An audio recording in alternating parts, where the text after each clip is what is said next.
ಹರ್ಕ್ಯುಲಿಸ್ the path of true strength. ಇದು Greek ಮೈಥಾಲಜಿಯಲ್ಲಿ ಬರುವಂತಹ ಒಬ್ಬ ದೇವರ ಕತೆ. ಅಧ್ಯಾಯ 1. ದೈವಿಕ ವೀರನ ಜನನ. ಗ್ರೀಕ್ನ ಜ್ಯೂಸ್ ದೇವರು ಮತ್ತು ಮಾನವಳಾದ ಅಲ್ಕೆನೇನಿ ಅವರಿಗೆ ಹರ್ಕ್ಯುಲಿಸ್ ಜನಿಸುತ್ತಾನೆ. ಬಾಲ್ಯದಲ್ಲೇ ಅವನಲ್ಲಿ ಅಪಾರ ಶಕ್ತಿ ಕಾಣುತ್ತದೆ. ಜನರು ಅವನನ್ನು ಸಾಮಾನ್ಯ ಮಗು ಅಲ್ಲದೆ ದೈವಿಕ ಶಕ್ತಿಯ ವರ ಎಂದು ನಂಬುತ್ತಾರೆ. ಅಧ್ಯಾಯ 2. ಹೆರಾಳ ಶಾಪ. ಜ್ಯೂಸ್ನ ಹೆಂಡತಿ ಹೆರಾ ಅಸೂಯೆಯಿಂದ ಹರ್ಕ್ಯುಲಿಸ್ನ ಮೇಲೆ ಭಯಾನಕ ಶಾಪ ಹಾಕುತ್ತಾಳೆ. ಆ ಶಾಪದಿಂದ ಅವನ ಮನಸ್ಸು ಅಶಾಂತವಾಗುತ್ತದೆ ಮತ್ತು ದೊಡ್ಡ ತಪ್ಪುಗಳು ಸಂಭವಿಸುತ್ತವೆ.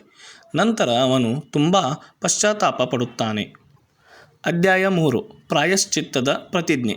ತನ್ನ ತಪ್ಪುಗಳನ್ನು ಸರಿಪಡಿಸಲು ಹರ್ಕ್ಯುಲಿಸ್ ರಾಜ ಯುರಿಸ್ತಿಯಸ್ ಮುಂದೆ ತಲೆಬಾಗುತ್ತಾನೆ.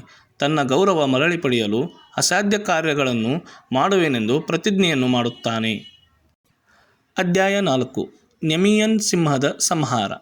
ಯಾವ ಆಯುಧವೂ ಭೇದಿಸಲು ಆಗದಂತಹ ಭೀಕರ ನೆಮಿಯನ್ ಸಿಂಹವನ್ನು ಹರ್ಕ್ಯುಲಿಸ್ ಎದುರಿಸುತ್ತಾನೆ. ತನ್ನ ಬುದ್ಧಿ ಮತ್ತು ಬಲ ಬಳಸಿ ಕೈಗಳನ್ನೇ ಆಯುಧವನ್ನಾಗಿಸಿಕೊಂಡು ಸಿಂಹವನ್ನು ಸೋಲಿಸುತ್ತಾನೆ. ಅಧ್ಯಾಯ 5. ಹೈಡ್ರಾ ರಾಕ್ಷಸದ ಯುದ್ಧ. ಹೈಡ್ರಾ ಎಂಬ ಬಹು ತಲೆಗಳಿರುವ ರಾಕ್ಷಸನ ವಿರುದ್ಧ ಹರ್ಕ್ಯುಲಿಸ್ ಹೋರಾಡುತ್ತಾನೆ. ಒಂದು ತಲೆ ಕತ್ತರಿಸಿದರೆ 2 ತಲೆ ಬೆಳೆಯುತ್ತದೆ. ಇಂತಹ ರಾಕ್ಷಸನನ್ನು ಬೆಂಕಿಯ ಸಹಾಯದಿಂದ ಹರ್ಕ್ಯುಲಿಸ್ ಕೊನೆಗೂ ಹೈಡ್ರಾ ರಾಕ್ಷಸನನ್ನು ಸಂಹರಿಸುತ್ತಾನೆ. ಅಧ್ಯಾಯ 6. ಪವಿತ್ರ ಬಂಗಾರದ ಜಿಂಕೆ. ಈ ಬಾರಿ ಶಕ್ತಿಯಲ್ಲ, ಸಹನೆಯೇ ಮುಖ್ಯ ಎಂದು ಪವಿತ್ರವಾದ ಬಂಗಾರದ ಜಿಂಕೆಯನ್ನು ಗಾಯಪಡಿಸದೆ ಹಿಡಿಯಬೇಕು ಎಂದು ಹರ್ಕ್ಯುಲಿಸ್ ಶಾಂತ ಮನಸ್ಸಿನಿಂದ ಜಿಂಕೆಯನ್ನು ಹಿಡಿದು ತನ್ನ ಸಂಯಮವನ್ನು ತೋರಿಸುತ್ತಾನೆ. ಅಧ್ಯಾಯ 7. ಪಾತಾಳ ಲೋಕದ ಪ್ರಯಾಣ.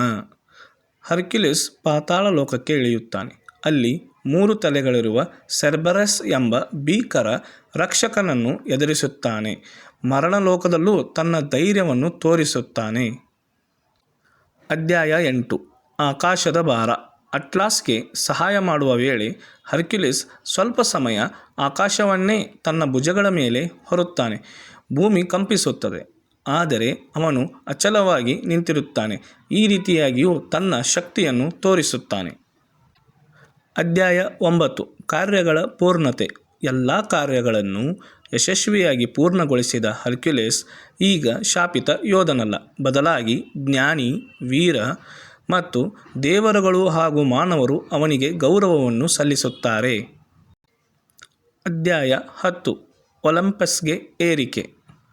ಹರ್ಕ್ಯುಲಿಸ್ ತ್ಯಾಗ ಮತ್ತು ಧೈರ್ಯಕ್ಕೆ ಸಂತುಷ್ಟನಾದ ಜ್ಯೂಸ್ ಅವನಿಗೆ ಅಮರತ್ವವನ್ನು ನೀಡುತ್ತಾನೆ. ಹರ್ಕ್ಯುಲಿಸ್ ಒಲಿಂಪಸ್ ಪರ್ವತಕ್ಕೆ ಏರಿ ದೇವರಾಗಿ ಪರಿವರ್ತನೆಗೊಳ್ಳುತ್ತಾನೆ. ಇದು ಒಬ್ಬ ಹರ್ಕ್ಯುಲಿಸ್ ಎಂಬ ದೇವರ ಕಥೆಯಾಗಿತ್ತು.